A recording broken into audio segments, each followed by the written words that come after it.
Welcome to Paul's Heart. I'm Paul, author of the book, Paul's Heart, Life as a Dad and a 35-Year Cancer Survivor, available on Amazon. You can also find me on YouTube on the channel at Paul's Heart, Paulsheart. Please find your way over there. Make sure you subscribe to that channel and make sure you like it and share it. This video is going to be about employment. Now, I've previously talked about employment while going through treatments. This is about employment after you've completed treatment. I will admit this video is probably going to be a two-parter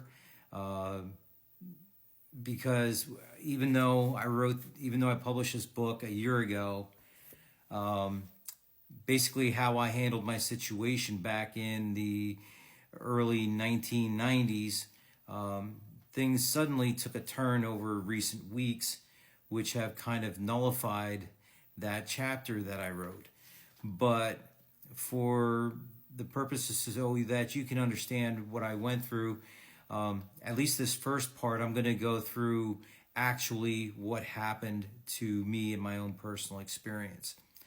So I was done with my treatments about 3 years. That would have put me at about 25 years old. And I was still with the same company that had supported me through my journey with Hodgkin's lymphoma. But I was getting restless. I wanted more. I was a good worker. I had wanted opportunities. I wanted to get into management. And I felt that I had earned those opportunities. However, they weren't coming. And so I did what pretty much anybody else would do, start looking for a job. And, I would put some feelers out there, and someone had connected me with an insurance company. Now, I don't really consider myself a salesman, but I was told that I could pull that off. And I was basically going to be hand-walked into this company because my stepfather had worked for them as well, and he was a very popular employee there. I felt that I had a lot to offer besides being fairly intelligent, but a new quality about me, I could prove that I was a dedicated employee, that I was reliable, because my entire cancer journey, I did not miss any time off from work during my treatments, with the exception of 2 hours every other Friday to get my chemo. I had the weekend to relax, and I was right back to work on Monday. So I didn't miss any days of work. This was something that I thought surely would play in my favor. So I was put through the process of studying to earn a license to sell life insurance, and I was breezing through the course. I had expected to do so. And upon taking the test, I passed the test. I would have gotten my certificate. Oops, spoiler alert, I would have. Except I got a phone call from the district manager informing me that they had preferred I was in remission longer. I wasn't sure what I had heard because it made no sense to me. What did my cancer have to do with not getting hired? But I asked for a little more clarification. What exactly did he mean? And he said, well, we just think that you should be in remission longer.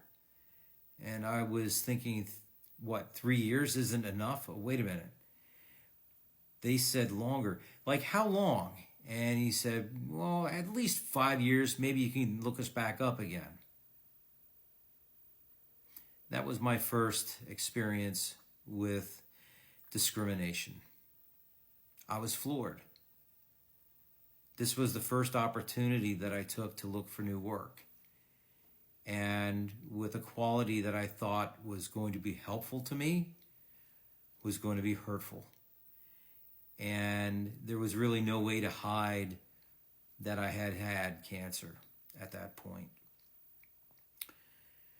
So I spoke previously about a counselor that I had, and I looked him up and I talked to him, and it was his feeling that I should consider going to the Labor Relations Board in the state that I was living at the time. I had no idea what that meant, but he just felt that I had a really strong case that I should have been hired, um, and I should pursue it. So I filed a complaint with the Labor Relations Department of my state, and a hearing date was set. Myself, my counselor had offered to join me at his own expense, and the district manager, as well as a representative from the national insurance company that I went to apply for. Long story short, it came down to he said, he said. Their side of the story was that I withdrew my application, which was silly. I had passed their test. I even took a physical and passed that. And it was only afterwards that they came back and said they weren't going to hire me.